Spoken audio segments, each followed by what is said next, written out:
नमस्कार, आदाब, सत श्री अकाल। आप देख रहे हैं फैक्ट इंडिया की फैक्ट खबर। मार्गला पहाड़ियों की गोद में बसे इस्लामाबाद शहर ने आज एक ऐसा मंजर देखा जिसकी कल्पना कुछ महीने पहले तक किसी ने भी नहीं की थी। जिस अमेरिका ने ईरान को पत्थर के युग में वापस भेजने की धमकी दी थी और जिस ईरान ने अमेरिकन बैटलशिप यानी अमेरिकी युद्धपोतों को स्ट्रेट ऑफ हॉर्मुज़ बीच से गुजरने से रोक दिया था, वो दोनों आज एक ही होटल की छत के नीचे बैठे हैं। दोनों के बीच की दूरी बस कुछ दरवाजों की है, लेकिन वो फासला जो दशकों की दुश्मनी, खून और अविश्वास ने बनाया, उसे पाटना इतना आसान नहीं। ये महज एक राजनयिक बैठक नहीं, ये उस आग को बुझाने की कोशिश है जो 28 फरवरी 2026 को उस रात जली थी जब अमेरिका और इजराइल के लड़ाकू विमानों ने तेहरान की रातों को मिसाइल से रोशन कर दिया था। आसमान पे आग की लहरें उठ रही थीं और ईरान के सर्वोच्च नेता आयतुल्ला खामनेई उस आग में शहीद हो गए थे। उस एक रात ने मिडिल ईस्ट को और पूरी दुनिया को एक ऐसे भंवर में धकेल दिया जिससे निकलने का रास्ता आज भी धुंधला है। उसी धुंधलेपन को खत्म करने के लिए आज पाकिस्तान में वार्ता हो रही है। अब जहन में सवाल उठता है, इस्लामाबाद ही क्यों? एक दिलचस्प सवाल का जवाब। ये सवाल लाजमी है। दुनिया में जब दो महाशक्तियां बातचीत के मेज पर आती हैं तो आमतौर पर जिनेवा का नाम आता है या शायद दोहा का या फिर मस्कत का। तो फिर इस्लामाबाद क्यों? इसका जवाब न सिर्फ कूटनीतिक है बल्कि भूगोल, धर्म, इतिहास और रणनीति सबका मिला जुला नतीजा है। पाकिस्तान एक ऐसा मुल्क है जो न अमेरिका का दुश्मन है न ईरान का।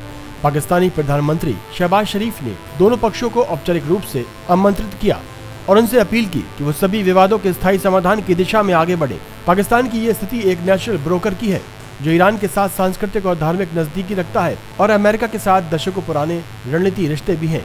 यही वजह है कि जब दोनों तरफ से भरोसे की दीवार टूट चुकी थी तो पाकिस्तान वो जमीन बना जहाँ दोनों कदम रखने को तैयार हुए। दूसरी बात, इतिहास की मिसाल।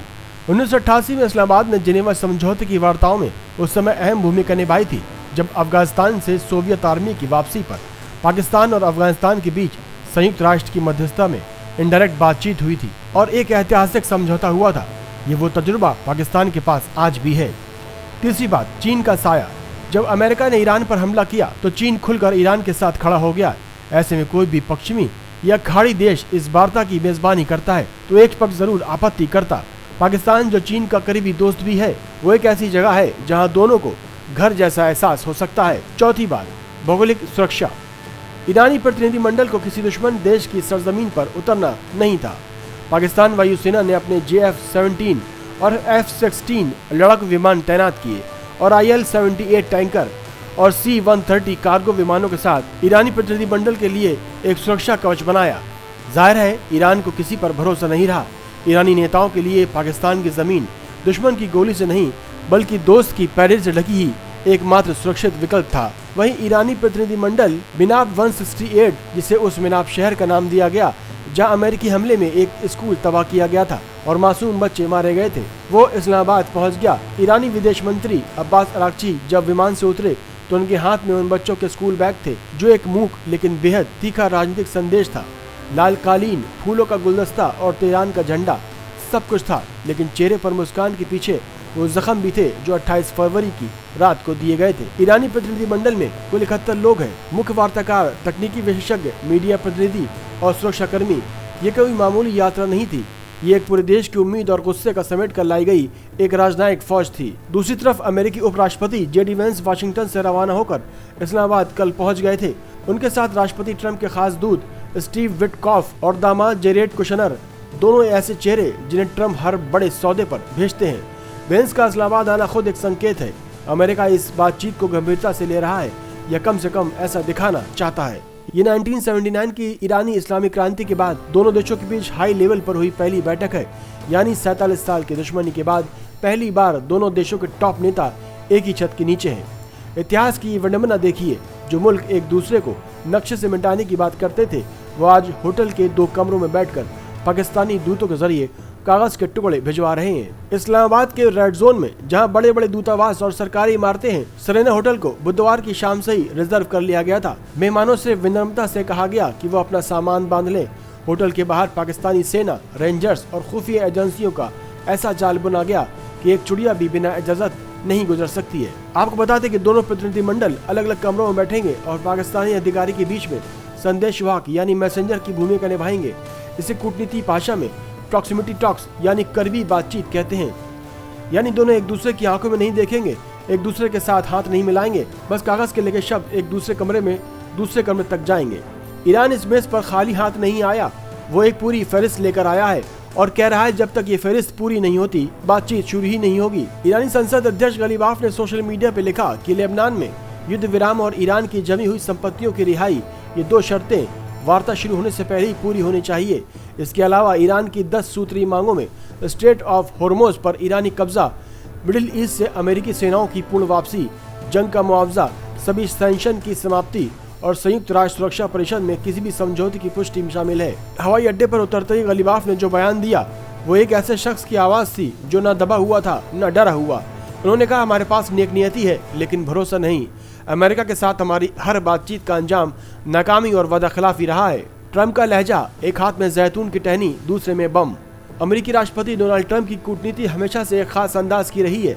धमकी और सौदे का अजीब मिलाजुला शब्दों का जाल है और इस्लामाबाद वार्ता से पहले भी उन्होंने यही किया। ट्रंप ने न्यूयॉर्क पोस्ट को बताया कि अमेरिका अपने युद्धपोतों पर अब तक के सबसे बेहतरीन हथियार लाद रहा है और अगर ईरान से सौदा नहीं हुआ तो हम उनका इस्तेमाल करेंगे और बहुत इफेक्टिवली करेंगे। साथ ही उन्होंने ये भी कहा कि स्ट्रेट ऑफ होर्मुज ईरान की मर्जी हो या न हो जल्द खुलेगा। एक तरफ ट्रंप युद्धपोतों पर हथियार लाद रहे हैं और दूसरी तरफ उनके उपराष्ट्रपति वेंस ने कहा कि उन्हें सकारात्मक नतीजों की उम्मीद है। यही है ट्रंप की पॉलिटिक्स, जहाँ की सरकार के 2 लोग अलग अलग लहजे में बोल रहे हैं। उधर इस्लामाबाद में शांति की बातें हो रही हैं, लेकिन लेबनान की जमीन पर खून बह गया। लेबनान की स्वास्थ्य मंत्रालय ने बताया कि बुधवार को इजरायली हमलों में 357 लोग मारे गए और 2 मार्च से अब तक कुल 1953 लोग जान गंवा चुके हैं। घायलों की संख्या 6303 पहुंच गई है। इजराइल और अमेरिका का कहना है कि युद्ध विराम लेबनान तक लागू नहीं होता, जबकि ईरान और पाकिस्तान इसे सीधे समझौते का उल्लंघन मानते हैं। इजराइल समर्थित हिजबुल्लाह ने लेबनानी सरकार से अपील की कि वो इजरायली के साथ सीधी बातचीत से परहेज करें। बुधवार को हमले के बारे में अल जजीरा के संवाददाता ने सूर शहर से रिपोर्ट की कि वहां किसी भी तरह की धीमेपन या रुकावट का कोई संकेत नहीं है। युद्ध विराम है लेकिन लेबनान इसके लिए तैयार नहीं। जब मेज पर बातचीत हो रही है तब बाजार में हथियार बिकते हैं। CNN ने गुमनाम अमेरिकी खुफिया सूत्रों के हवाले से खबर दी है कि चीन अगले कुछ हफ्तों में ईरान को नई एयर डिफेंस सिस्टम भेजने की तैयारी कर रहा है। अगर ये सच है तो ये एक बड़ा संकेत है। चीन ईरान को इस वार्ता में अकेला नहीं छोड़ना चाहता। वो चाहता है कि ईरान कमजोर स्थिति में नहीं बल्कि ताकत की स्थिति में बातचीत करे। पाकिस्तान ने इस बातचीत के लिए एक रियलिस्टिक बट मॉडेस्ट टारगेट तय किया है, दोनों पक्षों को इतना करीब लाना कि वो आगे की गहरी बातचीत के लिए राजी हों। पाकिस्तान की पूर्व संयुक्त राष्ट्र राजदूत जमीर अकरम ने कहा, पाकिस्तान उन्हें एक मेज पर बिठाने में सफलता हासिल की। अब ये दोनों पक्षों पर निर्भर है कि फैसला क्या आता है। ईरान की सुप्रीम नेशनल सिक्योरिटी परिषद ने कहा कि वार्ता 15 दिनों तक चल सकती है, जिससे ये संभावना बनती है कि कुछ सदस्य इस्लामाबाद में रुकेंगे या बाद के दौर के लिए वापस आएंगे। लेकिन रास्ता आसान नहीं है। एक तरफ ट्रंप की धमकियां, दूसरी तरफ ईरान की शर्तें, एक तरफ लेबनान में जारी बमबारी, दूसरी तरफ चीन के हथियार, एक तरफ पाकिस्तान की उम्मीद, दूसरी तरफ दशकों की दुश्मनी। सेरेना होटल ने उन 2 कमरों के बीच जो पाकिस्तानी राजनायक आज पर्चियां ले जा रहे हैं, उनमें शायद इतिहास लिखा जा रहा हो या शायद एक और तबाही की नींव। दुनिया इस्लामाबाद की ओर देख रही है और इस्लामाबाद पहाड़ों की गोद में बादलों की छांव में चुपचाप ये सब अपने सीने में समेट रहा है कि आने वाली तारीख का इतिहास क्या होगा। देखते रहिए फैक्ट नाउ इंडिया की फैक्ट खबर।